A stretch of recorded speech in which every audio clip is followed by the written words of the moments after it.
Hello everyone, welcome back to my channel. আগের ভিডিওতে আমরা দেখেছিলাম পার্সেন্টেজ ট্রিক্সের ওপর কিছু ভিডিও।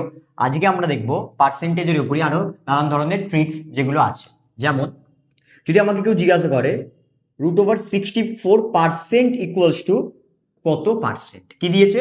√64%। এটাকে অনেকে বলে দেবে 64%, তার মানে 8% হবে উত্তর, কারণ 64 রুট করলে 8, তাহলে পার্সেন্ট।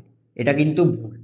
আমাকে কি করতে হবে, আগে এটাকে সিম্পলিফাই করে লিখতে হবে। পার্সেন্ট মানে 64/100, এটা আগে লিখে দিতে হবে। পার্সেন্টেজকে আগে ভেঙে দিতে হবে।